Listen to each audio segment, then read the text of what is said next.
بسم اللہ الرحمن الرحیم۔ اگر آپ ہمارے چینل پر پہلی بار آئے ہیں تو ہمارے چینل کو ضرور سے سبسکرائب کر لیں۔ اگر کہانی پسند آئے تو ویڈیو کو ضرور سے لائک کریں، فرینڈس اور ریلیٹیو میں شیئر کریں۔ اگر کہانی نہیں پسند آتی ہے تو ڈس لائک بھی کر سکتے ہیں۔ کمنٹ میں اپنی رائے ضرور دیں کہ آپ کو کس طرح کی کہانی سننا پسند ہے۔ آپ کی پسند کی کہانی لانے کی ضرور کوشش کروں گی۔ چلیں ویڈیو کو شروع کرتے ہیں۔ اور وہ زندزادی ہر مہینے میری مدد کرنے کے لیے ایک خطیر رقم میرے ہاتھ پر رکھ دیتی تھی۔ یوں مدرسہ اچھی طرح چل رہا تھا۔ یہاں پر پڑھنے والے سارے غریب گھرانے کے بچے تھے۔ پھر ایک دن زندزادی میرے پاس آئی، مجھے خوشخبری سنائی کہ سردار نے ہمیں اپنے قبیلے میں قبول کر لیا ہے اور سردار کی کوئی اولاد نہیں ہے۔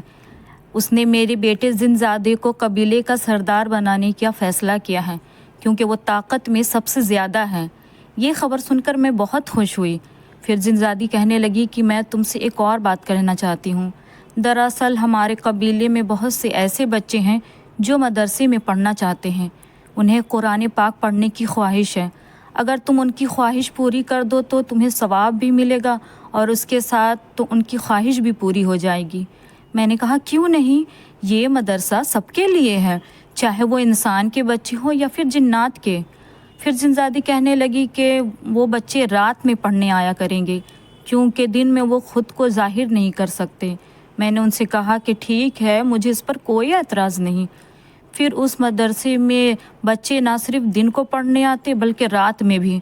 یہ الگ بات تھی کہ دن میں آنے والے بچے انسانوں کے تھے، جبکہ رات میں آنے والے بچے جنات کے، جنہیں صرف میں پڑھاتی تھی۔ لیکن کالونی کے لوگوں نے محسوس کر لیا تھا کہ مدرسے میں رات کو بچے کے پڑھنے کی آوازیں آتی ہیں۔ میں یہ بات جان کر بہت خوف زدہ تھی، کہیں کسی پر یہ راز نہ کھل جائے کہ مدرسہ تعمیر کروانے والے جنات ہی ہیں جنہوں نے میری مدد کی ہے۔ پھر ایک رات میں مدرسے کی طرف آ رہی تھی جب پیچھے سے کسی نے مجھے آواز دی۔ میں نے پلٹ کر دیکھا تو گھبرا گئی۔ یہ مسجد کا امام تھا جو مجھے کہنے لگا کہ میں جان گیا ہوں کہ تمہاری مدرسے میں جنات کے بچے پڑھتے ہیں۔ ایک دن میں وہاں سے گزر رہا تھا تو میں نے ایک بچی کی عجیب و غریب حرکت دیکھی۔ میں نے مدرسے میں جھانک کر دیکھا تو سارے بچے ہی جنات کے تھے اور تم انہیں بڑے آرام سے پڑھا رہی تھی۔ کیا تمہیں ڈر نہیں لگتا؟ پہلے تو میں خاموش رہی، پھر میں نے جواب دینے کا فیصلہ کیا۔ امام صاحب سے کہنے لگی کہ ڈر کیسا، وہ بھی اللہ کے بنائے ہوئے مخلوق ہے۔ انہوں نے مجھ سے اس مدرسے میں پڑھنے کی خواہش کی تھی اور میں ان کی خواہش پوری کر رہی ہوں۔ وہ میری بات سن کر خاموش ہو گئے، پھر کہنے لگے کہ تم بہت اچھا کام کر رہی ہو، بلا شبہ تم نے اپنے حافظہ ہونے کا حق ادا کر دیا۔ یہ کہہ کر وہ واپس چلے گئے، لیکن اگلے دن میں حیران رہ گئی جب انہوں نے میرا رشتہ بھیج دیا۔ امی ابو حیران تھے، لیکن وہ امام مسجد ایک غریب گھرانے سے تعلق رکھتے تھے۔ ان کے ماں باپ گاؤں میں تھے، جبکہ وہ اکیلے ہی مسجد کی امامت کرواتے تھے۔ امی ابو کہنے لگے کہ اب ہماری بیٹی کا بالکل صحیح جوڑ کا رشتہ آیا ہے، اس لیے ہمیں دیر نہیں کرنا چاہیے۔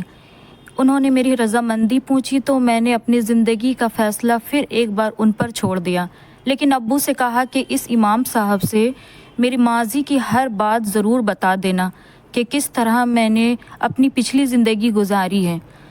پھر چند دن بعد شادگی سے میرا امام صاحب سے نکاح ہو گیا۔ وہ ہر لحاظ سے اچھے شوہر ثابت ہوئے۔ انہوں نے میرا قدم قدم پر خیال رکھا۔ پھر میں نے فیصلہ کیا کہ اپنی جگہ میں انہیں مدرسے کا نگران بناؤں گی۔ اب ہم دونوں مل کر مدرسے میں پڑھاتے ہیں، بچوں کا ہر طرح سے خیال رکھتے ہیں۔ پھر ایک دن وہ مجھ سے کہنے لگے کہ آخر یہ جنات کے بچے اس مدرسے میں کیوں پڑھنے آتے ہیں؟ دیکھو کالونی کے لوگوں کو پتہ چل گیا تو وہ ہم پر شک کرنے لگ جائیں گے کہ ہم کوئی عملیات وغیرہ کرتے ہیں۔ تو میں ان سے کہنے لگی کہ یہ مدرسہ انہی لوگوں نے ہی تعمیر کروایا تھا، اس لیے ہمیں ان کی پڑھائی پر اعتراض نہیں کرنا چاہیے۔ وہ یہ بات سن کر حیران رہ گئے۔ پھر میں نے انہیں شروع سے لے کر آخر تک سب کچھ بتایا کہ کس طرح جنات نے میری مدد کی، کیونکہ میں نے بھی ان کی معمولی سی مدد کی تھی۔ وہ یہ بات سن کر خوش ہوئے، پھر کہنے لگے کہ نیک جنات جس پر مہربان ہو جائے تو اس کی قسمت بدل جاتی ہے۔ ایسے تمہاری قسمت بھی بدل گئی۔ دیکھو ہم آج اپنی زندگی میں کتنی خوش ہیں۔ پھر جب اکٹھے 10 بچے وہ بھی جنات کے اس مدرسے سے حافظ قرآن ہو کر نکلے تو اس دن وہ زنزادی اور اس کا بیٹا میرے پاس آئے۔ وہ زنزادی کہنے لگی کہ آج قبیلے میں بہت بڑا جشن ہے کیونکہ ہمارے بچے حافظ قرآن ہو گئے ہیں اور تم وہاں کی مہمان خصوصی ہوگی۔ میں ان کی بات سن کر حیران رہ گئی تو وہ جنزادہ کہنے لگا کہ اپنے شوہر کو بھی تم ساتھ لے کر آنا، اچھا ہے یہ بھی جنات کی دنیا دیکھ لیں گے۔ یہ کہہ کر وہ دونوں میرے سامنے سے غائب ہو گئے۔ مجھے بہت فکر ہو رہی تھی کہ میرا شوہر جانے سے انکار نہ کر دے۔ جب میں نے انہیں ساری بات بتائی تو وہ بہت خوش ہوئے۔ وہ کہنے لگے ہم ضرور جائیں گے، آخر میں بھی تو دیکھوں جنات کی دنیا کیسی ہوتی ہے۔ میں ان کی بات سن کر خوش ہو گئی۔ پھر دوسرے دن آدھی رات کو وہ ہمیں لینے آ گئے۔ جیسے ہی ہم جنگل میں موجود ان کے قبیلے میں گئے تو حیران رہ گئے۔ وہاں تو بہت خوبصورتی سے پورا علاقہ سجایا ہوا تھا۔ وہ سب لوگ خوش لگ رہے تھے۔ بچے سفید لباس پہنے معصوم سے فرشتے لگ رہے تھے۔ ہم وہاں کا ماحول دیکھ کر بہت خوش ہوئے۔ پھر سردار نے سب کے سامنے اعلان کیا کہ یہ دونوں ہمارے خاص مہمان ہیں کیونکہ ان کی وجہ سے ہی ہمارے جنات بچوں کی خواہش پوری ہوئی ہے۔ یوں لذیذ کھانا اور رسدار پھلوں سے ہماری خاطر توجہ کی گئی۔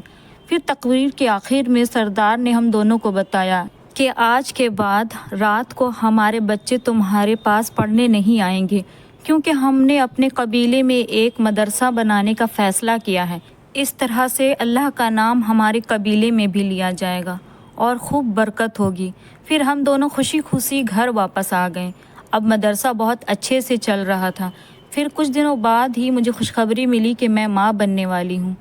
تبھی مجھے پہلے والی بات یاد آ گئی جب میرا بچہ اس دنیا میں آنے سے پہلے ہی ختم ہو گیا تھا۔ یہ سوچ کر میں رونے لگ گئی تو میرا شوہر مجھے تسلی دیتے ہوئے کہنے لگا کہ ماضی تکلیف دہ ہو تو اسے بھلا دینا چاہیے، ماضی کو یاد رکھنا تکلیف کا باعث بنتا ہے۔ ان کی بات سن کر میں نے ان سوچوں کو اپنے ذہن سے نکال دیا۔ اب میں دن رات اپنے بچے کے آنے کا انتظار کرنے لگی۔ اب میں نے مدرسے بھی جانا چھوڑ دیا تھا۔ میں نے مدرسے کی دیکھ بھال اپنے شوہر پر ہی چھوڑ دیا تھا۔ میں ایک رات اپنے شوہر کا انتظار کر رہی تھی کہ اچانک ہی کالی چادر میں لپیٹا وجود دیوار کو کود کر اندر آ گیا۔ اسے دیکھ کر میرے ہوش و حواس کھو گئے۔ جیسے ہی اس نے اپنی چادر ہٹائی تو میرے رونگٹے کھڑے ہو گئے۔ سامنے کوئی اور نہیں میرا سابقہ شوہر تھا جس نے مجھے طلاق دے دی تھی اور مجھ پر ظلم و ستم کے پہاڑ توڑے تھے۔ میں اسے دیکھ کر غصے سے پاگل ہو گئی اور چیختے ہوئے کہنے لگی کہ وہ یہاں کیوں آیا ہے۔ تب اس نے مجھے مقروع چہرے سے مجھے دیکھا، کہنے لگا تم تو اپنی زندگی میں خوش ہو لیکن دیکھو میرا سب کچھ برباد ہو گیا۔ اسے برباد کرنے والی تم ہو، تمہاری وجہ سے ہی میری زندگی برباد ہوئی ہو، اسی لیے میں تم سے بدلہ لینے آیا ہوں۔ میں جانتا ہوں کہ تم پھر سے حاملہ ہو لیکن میں تمہارا حمل ایک بار پھر سے ضائع کر دوں گا۔ یہ کہہ کر وہ میرے پاس بڑھا۔ میں اللہ سے مدد مانگنے لگی لیکن اچانک ہی ہم دونوں کے بیچ میں کوئی حائل ہو گیا۔ میں اسے دیکھ کر خوف سے تھر تھر کانپنے لگی۔ وہ کوئی اور نہیں بلکہ وہی جن زادہ تھا۔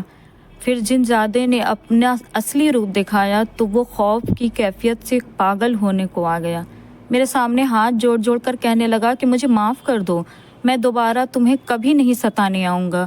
لیکن جن زادے نے اسے ایسی سزا دی کہ وہ دوبارہ شاید چلنے کے بھی قابل رہا ہوگا کیونکہ وہ خود بخود اوپر سے نیچے گر گیا تھا۔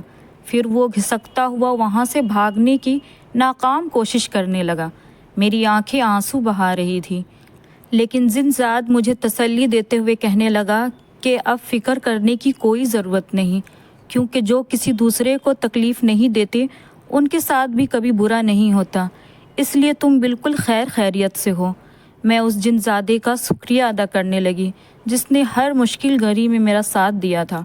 پھر وہ کہنے لگا کہ آئندہ بھی ہم تمہارا ایسے ہی ساتھ دیتے رہیں گے۔ پھر میں نے اس بات کا ذکر کسی کے سامنے بھی نہیں کیا۔ پھر کچھ دنوں بعد میں نے ایک چاند سے بیٹی کو جنم دیا۔ میں جانتی ہوں کہ جس طرح انہوں نے میری حفاظت کی اسی طرح وہ میرے بیٹے کے اوپر بھی آنچ آنے نہیں دیں گے۔ اب میں گھر میں اکیلے بھی ہوتی ہوں تو مجھے ڈر نہیں لگتا۔ اپنے بیٹے کو پا کر میری زندگی مکمل ہو گئی ہے۔